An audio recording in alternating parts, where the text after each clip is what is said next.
Après avoir réglé son compte à Kadhafi pour sauver la démocratie, après avoir botté le cul de Papandréou pour sauver l'euro, notre président part en guerre contre les fraudeurs pour sauver la sécurité sociale. Frauder la sécurité sociale, c'est voler.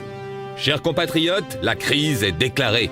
On n'a pas encore ressorti les tickets de rationnement, mais ça y est, quand on allume la TSF, les Français parlent au français.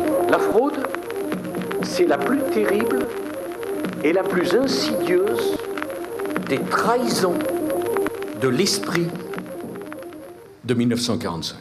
Sarkozy invoque la mémoire du général pour partir en guerre contre les fraudeurs. Quand la faillite menace la patrie, escroquer la sécu, ça mériterait presque le peloton d'exécution. Mais au fait, qui est-ce qu'on va fusiller ? La fraude sociale coûte 20 milliards chaque année, mais les prestations versées à des allocataires qui n'y ont pas droit ne représentent que 20% de la somme. Pour les 80% restants, il s'agit surtout de cotisations non versées par les employeurs. Alors, qui est-ce qu'on fusille ? Nous devons être sans indulgence contre les fraudeurs et contre les tricheurs. Vous voulez quand même pas fusiller tous ceux qui ont payé une baby-sitter, une femme de ménage ou un ouvrier sans les déclarer. Ça ferait quand même beaucoup de monde, monsieur le président. Là est la trahison de notre modèle social.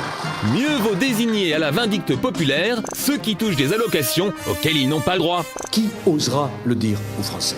Pour se convaincre qu'on est de bons Français honnêtes, rien de tel que d'accuser ceux qui touchent le RSA d'être des escrocs. Bah oui, puisqu'ils touchent de l'argent sans rien faire. On n'a pas de dignité quand on ne peut survivre qu'en tendant la main. Bientôt, il faudra donc travailler 7 heures par semaine pour toucher le RSA. Une obligation de travail de 7 heures pour les bénéficiaires du RSA. Et bien sûr, tout ça au nom du général de Gaulle.